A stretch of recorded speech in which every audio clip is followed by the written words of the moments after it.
Welcome, everybody. 9:30 p.m. right on the dot, March 3rd, 2022. And you're joining me on Extra Star Wars as we like to talk the comics, and we won't be too long. We'll be just under an hour, so drop a comment if you're in the chat right now so I know who you are. We are technically streaming on StreamYard, but broadcasting and producing through OBS, so we can do some interesting things like this. Show the comment, holla at me, Mr. C. What's up, Lee? What's going on, big guy? And we can kind of just rock and roll. So, like we did last time, this is Weekly Comics number 3. Mr. Rez in the house. What's going on? And the reason why we're doing Weekly Comics is because we've got no TV media or movie media, right? So we are slowly leading up to Kenobi. I think we're in the sub 90 days at this point. And I need to get a little bit more active in my comic reading. So we've been just catching up on the comics the past 3 weeks.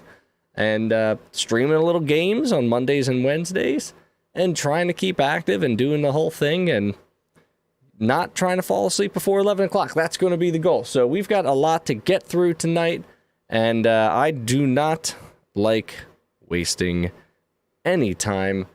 So let's cut on over right now to the Comic FaceTime.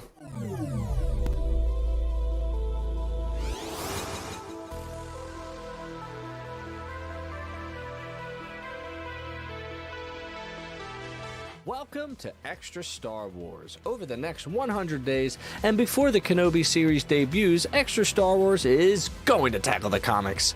The comics are a hard medium to keep up on as they're constantly in motion, crossing over between storylines and branching off into a multiverse of madness. Journey with me as we learn some of the details you'll never see on any screen, learn some ridiculous Easter eggs, and help me understand more of this Star Wars galaxy. Extra Star Wars presents Weekly Comics. That rad intro is, of course, brought to you by backingtrack.gg for all your metal, for all your content music, where you can throw it up on YouTube and do all the good things. So we are now into Comic FaceTime, which means that I'm a little bit smaller. And the comics are now center of your screen. So if you're watching me on the small screen or the big screen, you've got everything you need to watch what we got going on. So just a little preview of tonight's show. We are going to go and start off with Star Wars The High Republic, Eye of the Storm, number 1. This actually came out last month because Eye of the Storm number 2 just came out. So this is going to be a good one to start off with in our little sideshow comics. Then last week, if you remember, we had High Republic numbers 1 through 7. We went through, we tried to half it. And then unbeknownst to me, because I really don't do a good job at paying attention to, say, when the comics actually come out, because I have been out of the loop for so long. Just yesterday, March 2nd, on Wednesday, Comic Book Drop Wednesday, they dropped the last issue of the main Star Wars High Republic series. And in fact, with that last issue and the last couple books that just dropped a couple days ago or a week ago, that ends phase 1 of the High Republic Media Print Initiative. And again, if you have not been following the High Republic, the High Republic is created by a multitude of authors who sat in a Shark Tank and talked about different ideas and is now executing those ideas. And it's not gelling with everybody, and I totally understand that. But the point is that we've got brand spanking new Star Wars content. And just for the sake of the StreamYard stream, I'm going to make just a small adjustment to this extra Star Wars thing here. I'm going to throw it over here because clearly Extra Star Wars is on the left-hand side, and we can put the icon on the right-hand side and make that fit really nicely. So that was going to hurt my eyes if I didn't do that. Anyway, so we've got number 8, number 9, number 10, number 11, number 12, number 13, number 14, and not even in the paper just yet, High Republic number 15, and number 2 of Eye of the Storm. I can't start with, I'm going to start with number 1, but I can't go into number 2 because number 2 has huge spoilers for the High Republic between 8, 9, 10, 11, 12, through 15. So we'll be going in the numerical order that I said tonight. So let us get organized and let's get rolling, and feel free to throw questions down in the chat and I will get to them as we make our way through Comic Land. Okay. Alright, so let's see. Where am I going to stick these comics so they're nice and safe and out of the way? Let's put them right here. Need a little bookshelf. Alright, let's go right there. And we'll pull from this pile as we see fit. Okie dokies. Oh, just real quick before we... There we go. Yep. Before we get excited, we are just going to make sure that we're all on the socials and all that good stuff because that's important. I don't really turn my camera just a little bit over. That way, when I'm over in this part of the studio, which is just one 45-degree turn, we are in perfect form. All right, let me get my notes ready to go. So what I do is I take notes, and I don't exactly read word for word what's going on in the comics, but I like showing you some visuals, and I like reading some of the summaries that I have created. Let's do that. Let's do this thing. I'm excited. All right, we'll start with that one. Put this right there, and let's get into our side stories.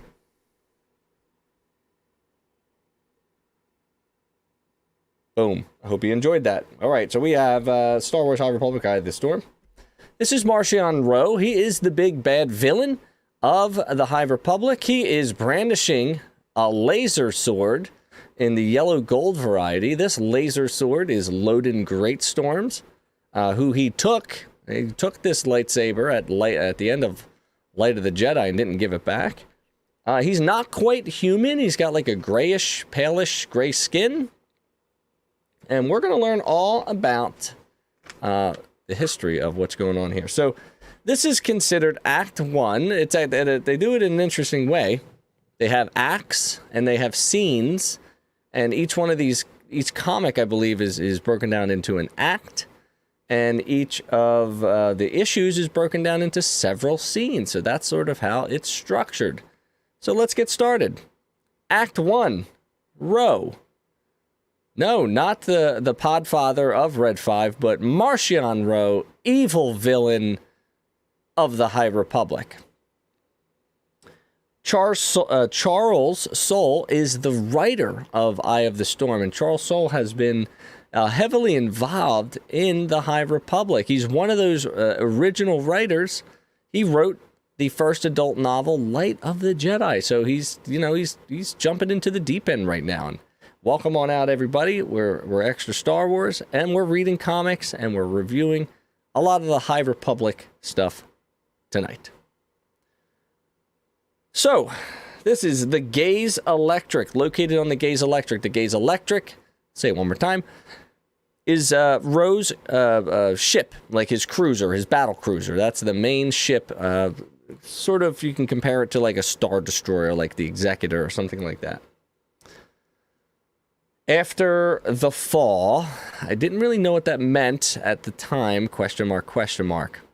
Scene 1, the truth. And there's like nice little tidbits right here. And this says, in which a people learn valuable lessons and are greatly changed by them in all ways but one. So it's like a little anecdotal lesson. So, again, we have a visual. We've got some words.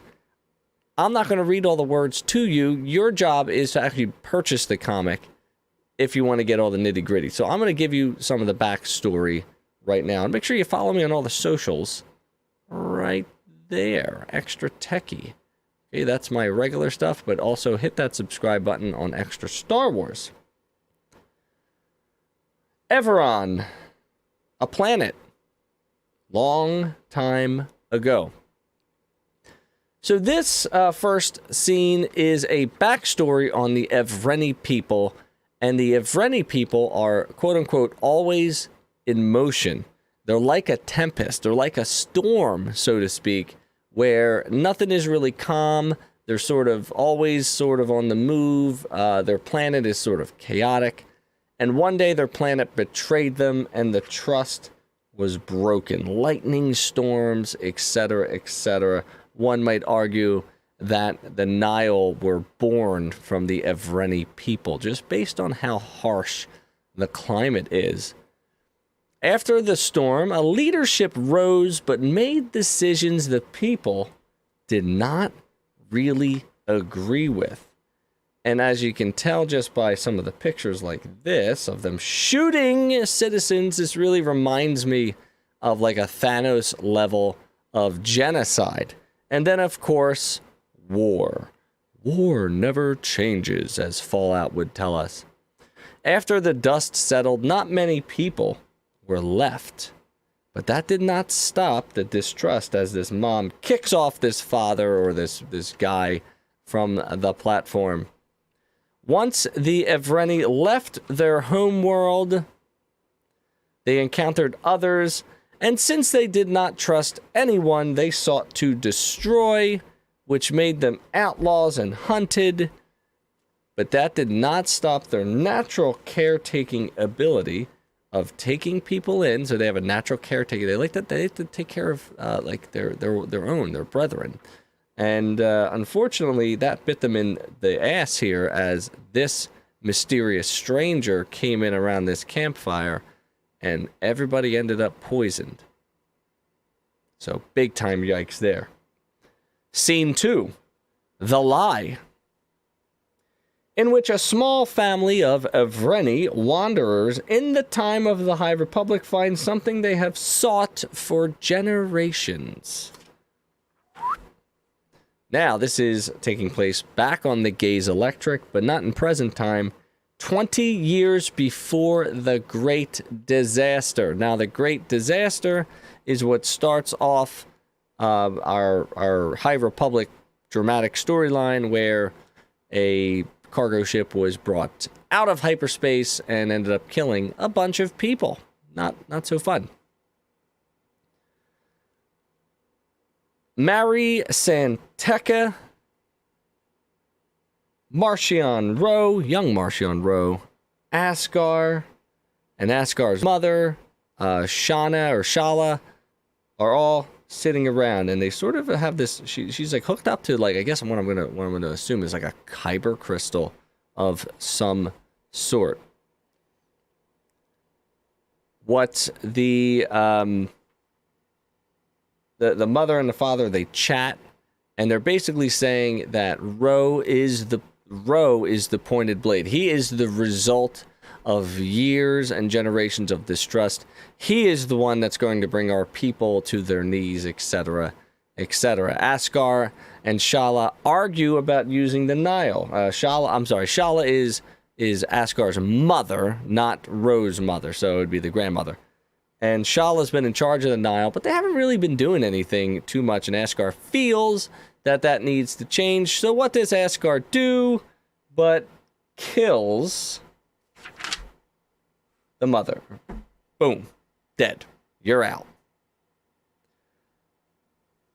We cut to Kazav and Pan, who were Tempest leaders, Tempest runners in Light of the Jedi and the Rising Storm. They are impatient about not doing anything. Asgar shows up. He reveals that he's killed Shala, and they challenge him. And they're like, no way you killed her. We don't trust you. And he goes, okay, that's fine. I'll give all of what this is up if you can kill Marchion RO. So he puts his son on the line as a wager. Also, big time Benjamin Cumberbatch vibes there. On the line in a ship, but this ship has a path engine, one of the first path engines. And this path engine is directly hooked up to Mary Santeca. Mary Santeca has the innate ability of seeing different hyper lanes, even if they're sublight, atmospheric, or whatever. So they activate the paths, and he's basically blipping in and out behind them, shooting them down, really raining hell upon them. And Kassav and Pan call off the attack, but Ro keeps going. He's not stopping. Asgar asks him to stop, but he still keeps going until he finally acquiesces and does stop. And, you know, he gets called good boy, right? Does stop. He calls off the attack. Good boy right there. And we see how the original Nile are formed under the paths. And basically, we have Marchion RO. It's Asgar. And I think you'll see I am a man with a vision.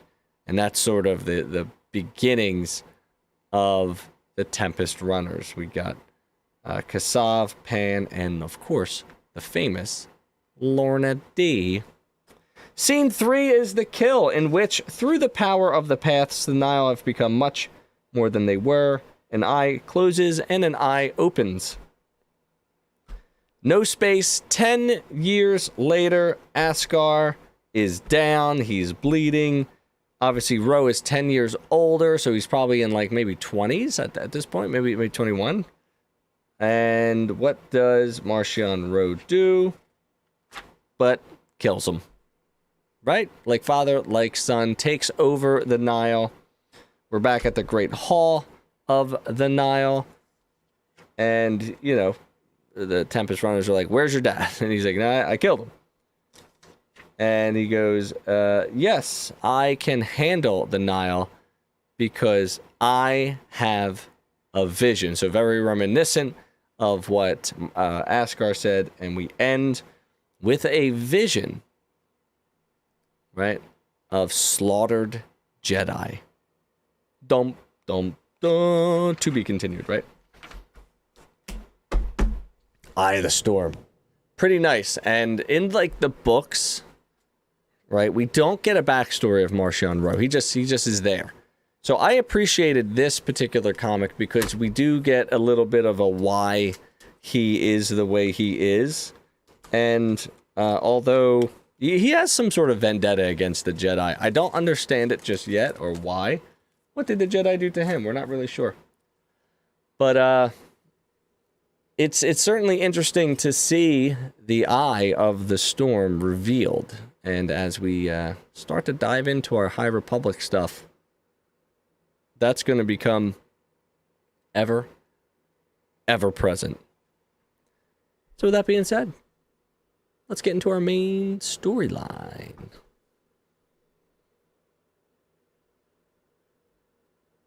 Boom. Very nice. Very nice. And just for giggles, I just want to make sure that this is absolutely live on YouTube. Boom. Sure is. Thank you. I just said you'll probably hear like a little echo there. That's no big deal. Okay.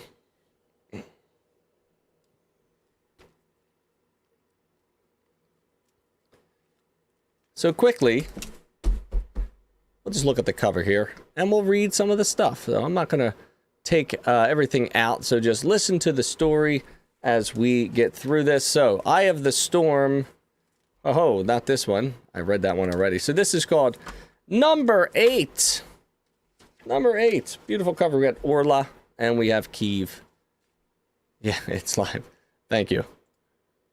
You know why I was asking? Because there was 0 viewers. And I wasn't sure if it actually did go live, so that's hilarious, so thank you. Anyways, so we've got number 8, and really quick, Maru and Skier are chatting on Starlight Beacon. Skier needs more Jedi, but the Republic fair is looming, so we're getting very close to the Rising Storm storyline. We then cut to Mulita. Skier, Orba, Imri, Terek, Seret, other Jedi, and Mierga are battling with the Drengir. Master Comac, which he's pictured here. I actually don't know which one he is, which that means Wreath Silas is here, and they were part of Into the Dark and all that good stuff. The Drengir has mobilized. I wrote this a while ago, and rereading it makes it sound silly. The Drengir has mobilized an ant army. And Mierga and Skier are trapped. The ants gets blasted apart. Keeve and Orla join the battle. Hell yeah. Orla and... Okay, this is very strange. Hold on one second. I wrote down that Orla and Skier have a relationship? Question mark? Okay, ready? Orla, can you bring Master Skier up to speed? The pleasure will be mine, and not for the first time. What? Ew. What is going on in Star Wars? That is gross. Keeve goes after Avar. Oh no, Nile remains. It's a trap. Chris is captured. Drenjar. Chris is powerful, but this is Keeve's plan. 11 Jedi connect through the Force. Hold on, let's get there. Through the Force. This is actually a beautiful spread right here. They activate a stasis field, right, to contain the great proteginator, right? The proteginator is the central, I guess, Drengir that's, you know, really, I'm getting a glare here, I'm sorry, get this out of here. The central Drengir that really controls all of the,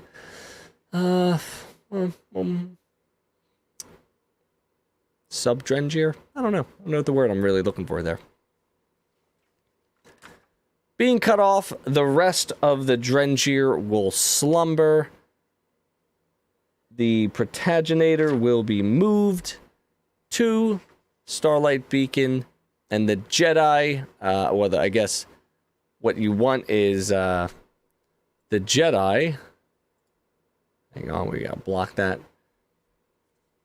Well, Mierga wants to kill the Protaginator, but hey, that's still a living thing, so the Jedi sort of defend him.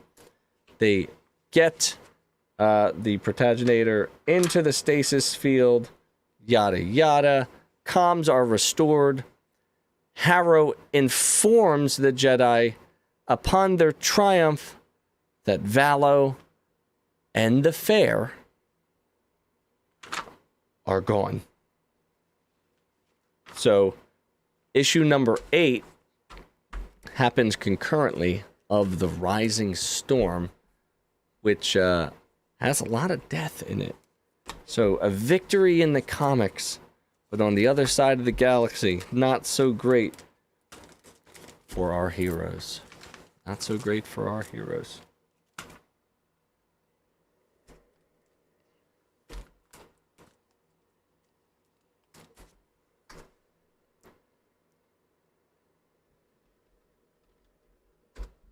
Okay.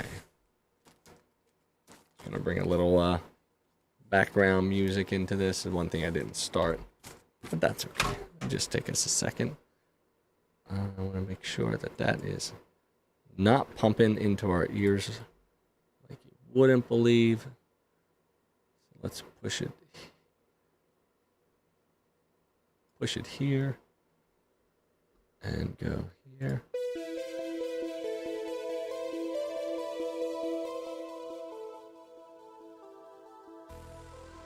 Okay.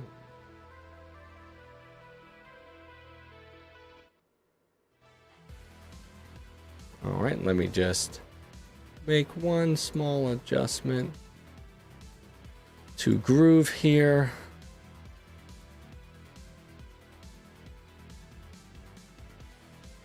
That's up their music. This music right here?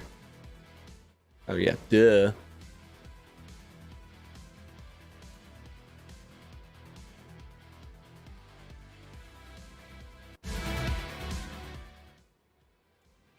There we go. There we go. Almost forgot about how we used to do this thing.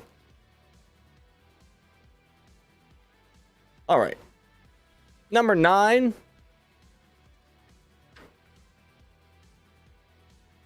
Number 9.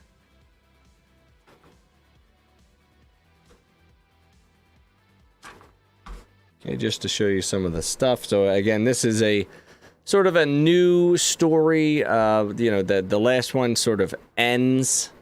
The Drengir threat. The Drengir is no longer a threat to the galaxy at large. So this is called Shadow of the Nile, Chapter 1, Jedi No More. The Nile have struck.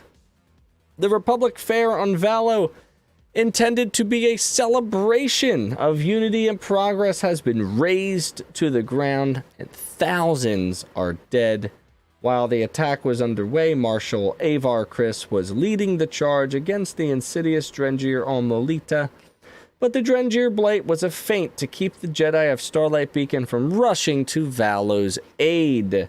Now, months later, notice a timeline jump, months later the Jedi have been charged with chasing down the Nile wherever they run. The response is being masterminded by Jedi Council member Stellan Gios, but passions are running high even among the Order's finest. The Nile are on the run, but they are not yet defeated. So, now, Valo is gone, thousands are dead. Orla, who is a way seeker, follows the Force, and she really doesn't have she does not have an order, meaning like the Jedi Order. A Nile storm ship comes out of hyperspace and disables Orla's ship. And wait just 1 second. Storm Trennis? What is going on here? We cut to before on Starlight Beacon. There's a council meeting, and Stellan Gios is speaking. They think Lorna D is the Eye, but they also presume her to be dead. I believe this is like a little Tempest Runner tie-in, maybe? Avar and Gios not seeing eye to eye in strategy. Look at the hand motions. What are you doing? Keeve speaks up, but Stellan holds the ground. There has to be a different way to go about doing this. Keeve is like, listen, fam, let's just all work together. We go back to the present, and I think this is a setup. I believe they're trying to send Jedi into the Nile undercover. Let's see how it works out for them. Keeve stole a storm ship and is luring the Nile to their location. The Nile show up. The vectors come out of the ship. The Nile mag clamps the storm ship, and they hyper jump out of there. So they sort of set up this little bait and switch. In between, the plan is being formed to become Nile. So they're sort of doing this whole thing, and then they sort of talk about how they want to go about, attacking the Nile, etc., etc. All right, they finally get to the Nile, and we meet Zetar, right? So, Keeve says she is part of Pan Eta's Tempest, which is, again, Rising Storm / Tempest Runner. That's where that would be referenced. Zetar makes an appearance. Again, his first appearance was in Tempest Runner, which was like an audiobook, which I thought was very good. We actually talked about it on the podcast a couple months ago with me, Todd, and Charles. And you should go check that out in the catalog, as they would say. To prove herself, she needs to kill somebody, and Mierga is brought in. Oh boy, they just spent a lot of time with Mierga, and now Keeve has to kill the slug. And that's how this particular comic ends. Number 9 ends. And just to give you an idea of date, that this issue came out in September because it was number 9, which means the next one comes out in October, which is number 10, right? So that's 10/2021, and we are in March 2022. So it makes sense that this series, finally came to an end with number 15, which would be the 3rd month of the 2nd year. It's amazing what they do here. Okay.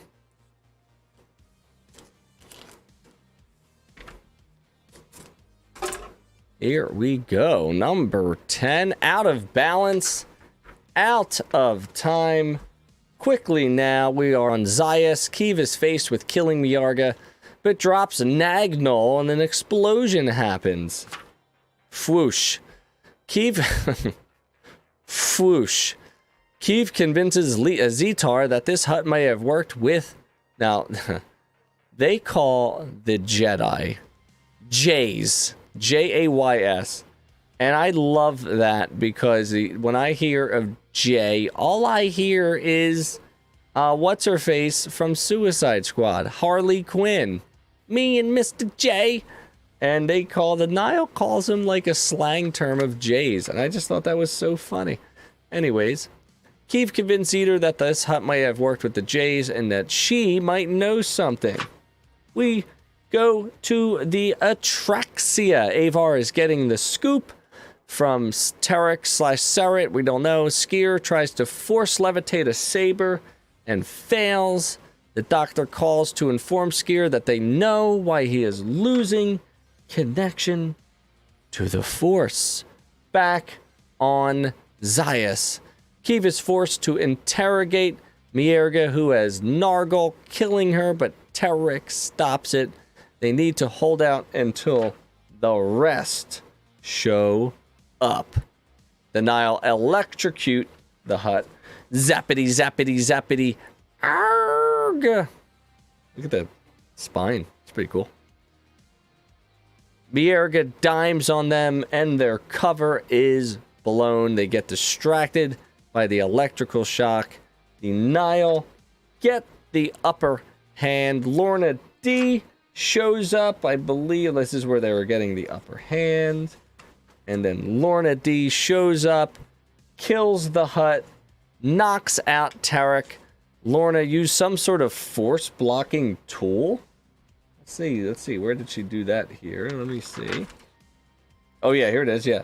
So Lorna sort of releases this interesting whatever that kind of freaks Keeve out a little bit, where she loses all sort of connection with the Force. Seret loses the connection, and they are essentially getting husked. The same type of husk that Loden Greatstorm went through at the end of Light of the Jedi. It's the end of number 10. We're moving right along here.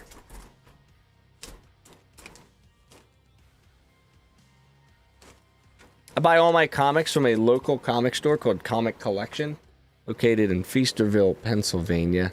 Dave is the owner, and he's awesome, and he does not mind when I don't go in there for months and still holds my books anyway. And I was in there to see him today because I knew the 15th High Republic came out, so I wanted to bring that to you tonight and not delay. This is a beautiful cover, in my opinion. It really gives me, it's a representation of Avar Kriss. It's like the most anime cosplay, Zelda cosplay cover that you can get. It is a variant edition, so I don't know what. I'm tired. I don't know what the original one looks like, so this is cool. I like this one. Here we go, number 11. This is called Eternals. Not a great movie. An okay movie, not a great movie. Jedi's End, Chapter 1, Only Fear. Once again, we are back on Zayas. Keeve is in horror. She is not having a fun time. This is not a party. Terek is melting away. Look how nasty. Keeve tries to get away. She is crying. Zetar goes to lay a killing blow, but Lorna stops him with a saber and says, no. These Jedi, they're for Ro. On the other side of the galaxy, we have the Atraxia, and Seret is having big-time troubles. Tries to get to the flight sticks to get to his brother. He is feeling nothing, void, empty. Kriss allows him to change course and guide him, but the Force is gone. Nuran is a fox-looking thing. Galdros is a human-looking dude. Right there. Kriss and Skier, they hop into vectors to defend. Skier starts So again, Skier is having a hell of a time with the Force. He is reverting back to his predatory ways as of right now. And Avar's like, listen, we're going in to do some warning shots. And then Skier just comes in and he's just laying into everybody, blowing everybody up, jumping out of vectors, smashing, grabbing, killing, just being a boss. He throws a saber and it cuts down 5 of them. I think that is right here. Right here. Look. I think that's the, what is that? That cry, the Woolian gasp or something like that. I forget. As a result, Lorna is leery of Skier and requests a retreat. So Lorna's like, you know what? I don't really like what's going on here. I'm out of here. Zeter attacks Skier. The leveler is mentioned finally. The leveler is the machine that turned Loading Greatstorm into dust. That was first mentioned in Rising Storm. Skier cuts down Zeter, who's still alive. They find Keeve, who is clearly shook. Tarek may be beyond help. Lorna D's ship takes off. Chris has other plans while she attempts to use the Force to stop the ship, just like Rey Skywalker.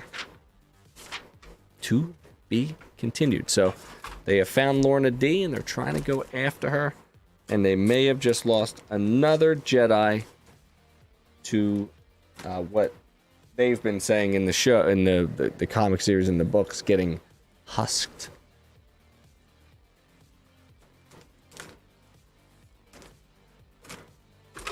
Number 12. Jedi Zen, Chapter 2. The Spirit of Disunity. At this moment, the comics have caught up to the Rising Storm.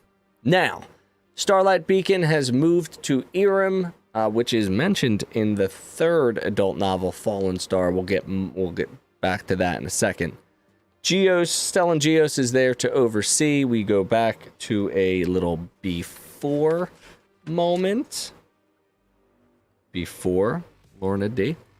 Chris holds the ship and asks for help, but does not get it. Eventually, she has to let it go because she's going to blow her brain up from strain. Now, back on the ship. Look at this. She is like got the temples. She's blowing blood vessels and stuff in her brain. It's just not good. We go back to now. Chris is adamant in finding Lorna. They installed a path engine onto the Atraxia, which I thought was cool.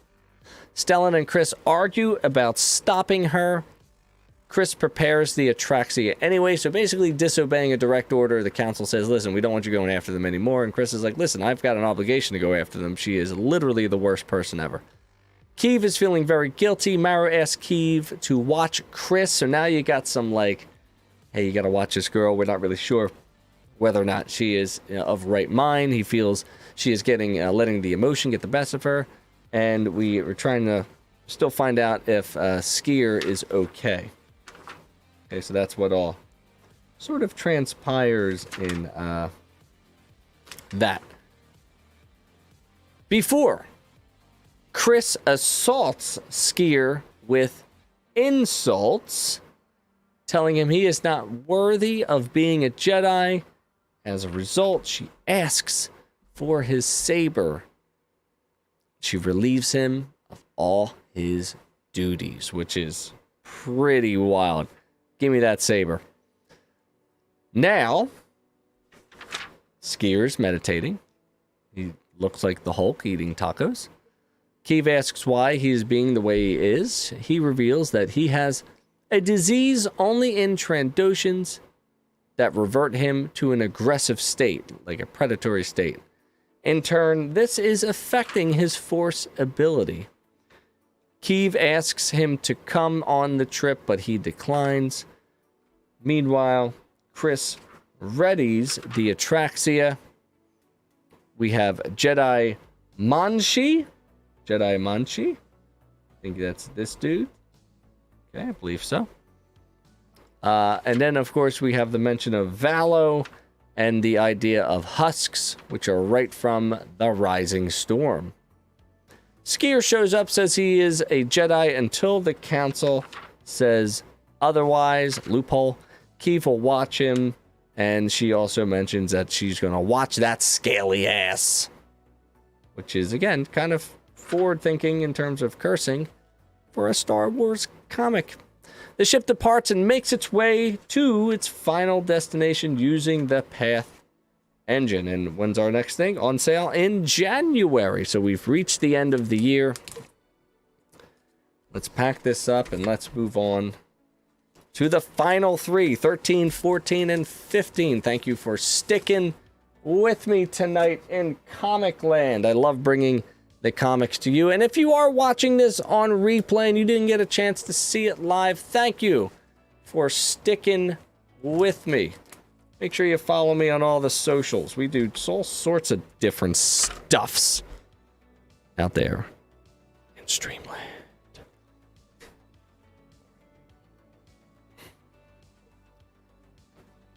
You just do a little neck stretch, a little shoulder rub, a little shoulder roll. Voice is getting a little hoarse. It's a little late at night. It's 10:12 p.m. on 3/3/2022. And thank you once again for joining. Love this cover. Beautifully colored and all that good stuff. Number 13. Scroll, scroll, scroll. This is a pretty cut and dry one, so let's get right into it. Jedi's End, Chapter 3, The Battle of No Space. Marchion RO, Zedar, and Lorna, they are concerned about the Jedi coming to No Space, and boom, Atraxia inbound. Ro's like, all right, you guys got it. I'm out of here. Peace. Zedar says retreat, but Lorna says attack, but she is so wrong. Lorna goes to defend the launch bays. Zedar holds up a defense. Avar means business, baby. She is coming right in. She is dicing. She is slicing. She ain't holding back anymore. Basically, her moral compass is kind of in a tailspin right now. Zedar is immediately blown up. Dead. Ah. Foom. Ah. Foom. Bah. Ah. He's dead. Keeve accompanies Avar and shows concern. Keeve confronts Avar, but at that time, she sort of gets blown up. Hang on, there's a commercial here. Okay. Ah, foom. Ah. Keeve is down. Keeve, sorry. Okay. Oh, Lorna. Let's see. Lorna is a big mech suit with some sort of laser sword. Looks ridiculous. They fight. Lorna orders them to shoot on the Great Hall. Chris is down. Chris apologizes to Keeve and then strips Lorna of the mech suit like this. Give me it all!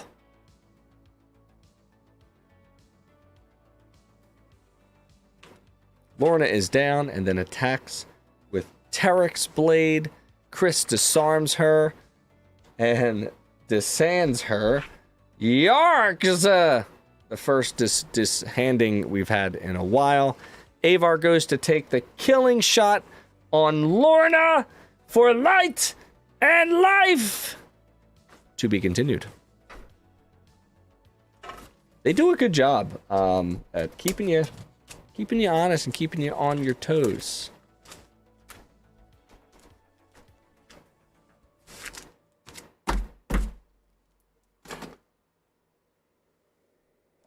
Here we go. Number 14. This is where I thought that we would have ended before, but guess what? Number 15 is right around the corner. Okay. Here we go. Marchion RO. Lorna D. I don't know. Hey, Han Solo and Chewbacca number 1 coming out soon. High Republic Jedi's ends the edge of destruction. We are back in no space. The Nile fire onto the station. Shoo, shwoom, shwoom, shwoom. Holes. Space. Jedi saving Nile from death. Energy field started. Scroom, scroom, scroom. Why save us? We serve life. Keeve pulls Avar back from killing Lorna. Chris pushes him back and Lorna holds Keeve hostage. You shouldn't have did that. You should have just let her kill me. Chris pushes him back and Lorna is knocked out. Chris thanks her. The Atraxia makes their way back to Iram. Okay, so they have Lorna D in hand. The Atraxia is making their way back to Iram. Chris notices something is wrong. Checks with Skier. Prisoners are... what is they saying? The prisoners are fine, but Skier is hurt. Tells Keeve this will be his last mission. Skier tells her to make her own legacy. That has been the reward of every master since before the dawn of the Luminous. And that is a cool reference to what was the High Republic called Project Luminous. So Luminous must be a major Jedi event that I hope they explore a little bit. Now we cut forward to Iram on Starlight Beacon. Chris contacts Starlight Beacon. Stellan working out. Okay, and here we go. Spoiler alert for the adult novel Fallen Star, because now we are starting to crisscross into the adult novel. So if you don't want to know anything else as of right now, you're going to have to turn the stream off and maybe come back later. So give it a like, save the link, and come back. Stellan's working out of the Quartermaster's hub. Stellan informs her he is taking over Starlight Beacon. As she raises an argument about it, boom! The station explodes. The Atraxia is knocked out, like knocked out power and stuff like that. Lorna is free. She's very excited. Jedi Chris and the others notice Starlight Beacon cannot be accessed and that it's entering Iram's atmosphere. The Atraxia docks. Keeve notices something is wrong with the Force. The docking door is not responding. Chris cuts through there and there are people, tons of people asking to escape. Both halves of the station are cut off due to radiation. All of a sudden, the Force becomes evil. Chris holds her saber to Skier. Keeve announced it's not her, it's the thing that was on Zayas. It is on Starlight. The thing that turns them into husks.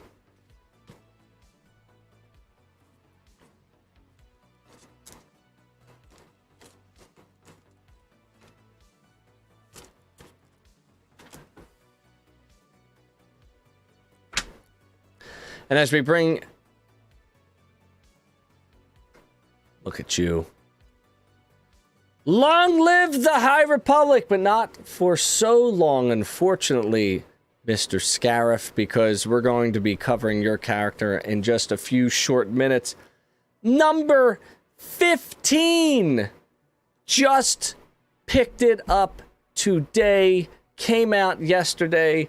This comic ends phase 1 of the High Republic.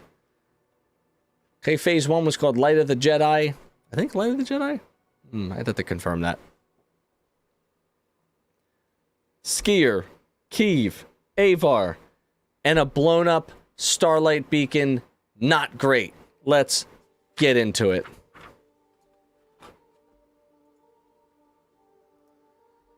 Number 15, Jedi's End, Chapter 5, The Fall.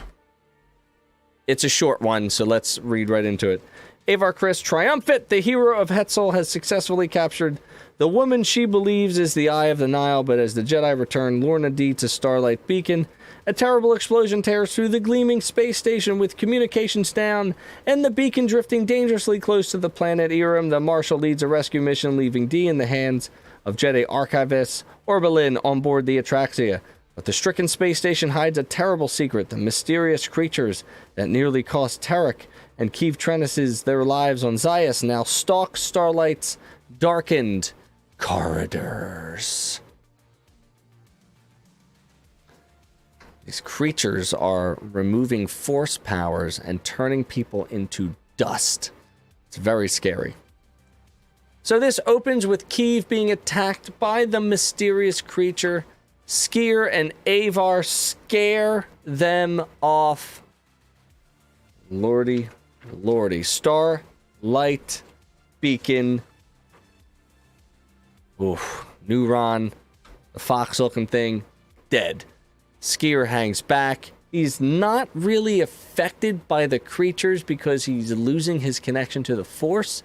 So that's what's kind of interesting. These mysterious creatures only affect Force users, which is sure is an interesting plot device, I would say. Outside Starlight Beacon by the Atraxia, Orba is helping with the patients. Gets killed. Thank you for the donation, Ro. That's very kind of you and ridiculous. And you shouldn't do that as of right now, but I appreciate you. And I hope you are doing well. And thank you for coming out and listening. Also, that was the first time I got a coffee alert, and it scared the living hell out of me. I didn't know what that sound was. I looked behind me like I was being attacked.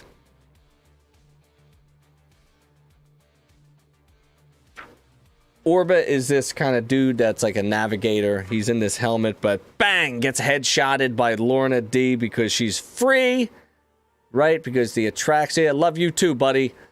Okay? Love you too. Love you too, for sure. Now Lorna has a cool ship because she steals the Atraxia and gets out of there ASAP, which is a damn shame because that's a pretty cool ship.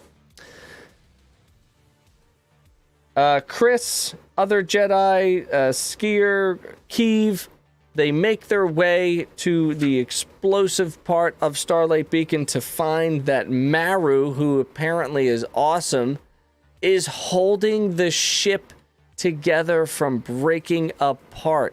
He is suspended in air. It's unbelievable. Avar helps by summoning other Jedi to help him, help her, etc., etc. Keeve goes for the twins and gets them, but an explosion rocks the station. So again, Avar is sort of like, she has this force ability of connecting all the Jedi together. This is how they moved sort of objects like debris from hitting planets in Light of the Jedi. But we've got some good stuff here. And what's awesome is that, again, this comic is also happening parallel to Fallen Star, and it's really interesting how they wrote it, because Fallen Star stands on its own, and this stands on its own, yet they're both interconnected. And there was a point I remember a point in Fallen Star, I'd have to review it, that they could feel the song of Avar, even though those little monsters are kind of like wreaking havoc on them. Anywho's. Keeve goes for the twins, who are not in good shape. A hole gets smashed through. Keeve is about to get sucked on through the little vacuum lock, but oh, look at this. Tarek and Sarek just fine. They hold Keeve back. At the same time, Maru's like, listen, girl, you got to get into that escape pod. You got to get off of here. You got bigger things to do. And he pushes her into the escape pod. The droid helps that. Keeve holds Avar as she realizes the gravity of the situation as the Starlight Beacon explodes. Avar looks up into the sky, knowing that many a Jedi that day have fallen. Never the end, only the beginning, and let's flip it. Star Wars The High Republic returns this fall with Quest of the Jedi. It's not even in a protective pack just yet. We'll do that at the end of the stream. And as a bonus, we're actually going to go, let's see, back into a side story. And that is, again, this just came out on Wednesday as well. And because it coincides with number 15, we got to go back in our notes here. This is called Eye of the Storm number 2, and this is what we'll end on today. Again, High Republic, Eye of the Storm, Act 2, Marchion. The Gaze Electric. This happens post... I literally wrote this.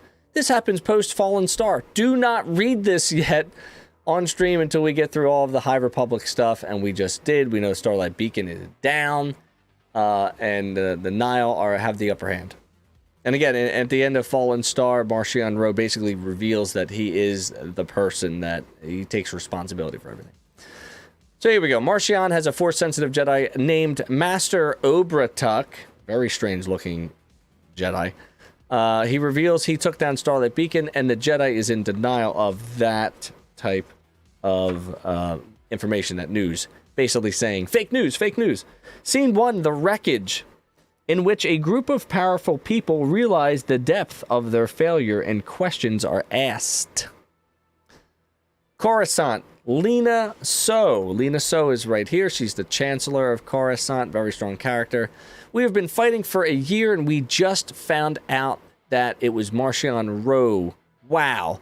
There's lots of back and forth about who did it and how. Senators, Grandmaster Jedis. We figure out that there's deaths of Nib.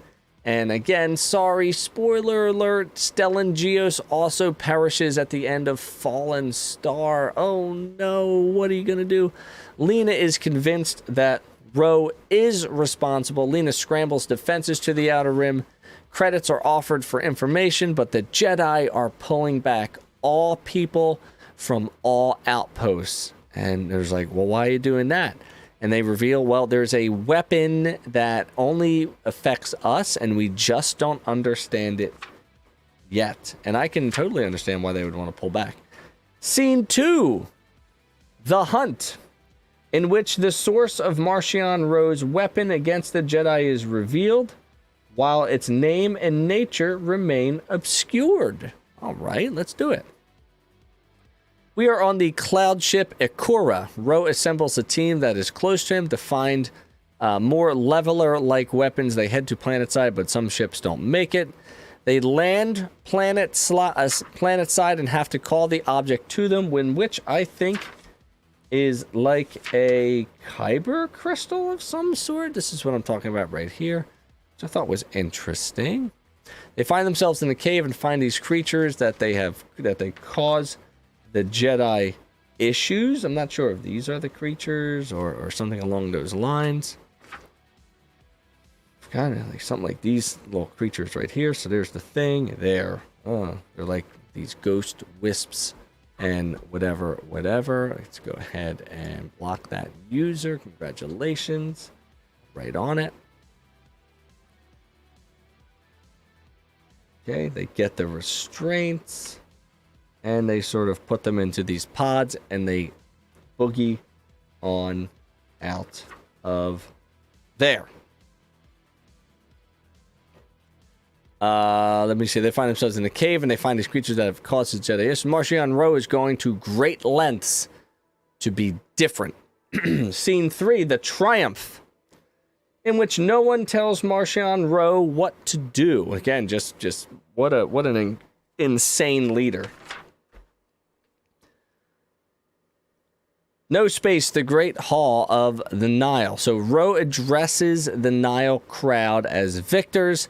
He takes big-time pride in his accomplishments. The The Republic Defense Coalition is on its way, though.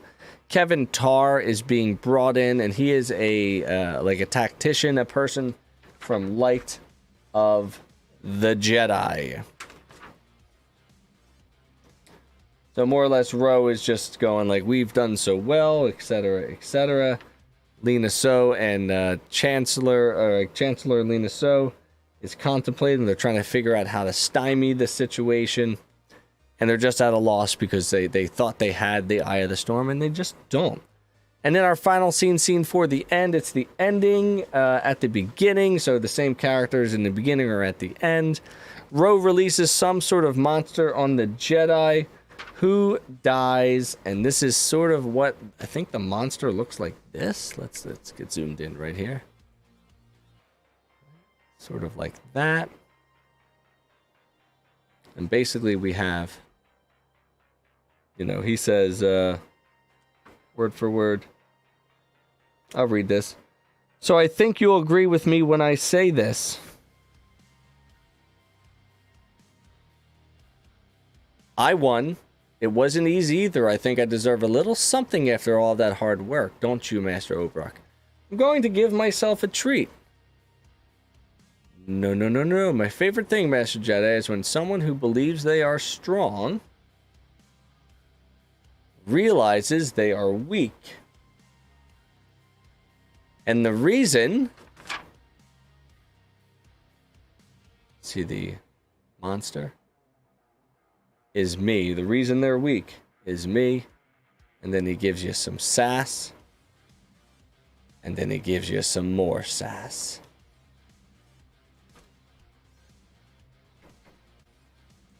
And once again, just like in 15, this book also ends. Star Wars The High Republic returns this fall with Quest of the Jedi.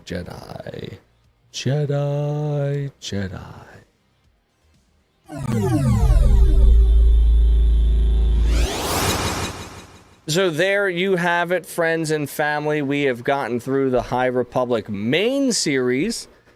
All right, we've gotten through 2 of the Eye of the Storm books.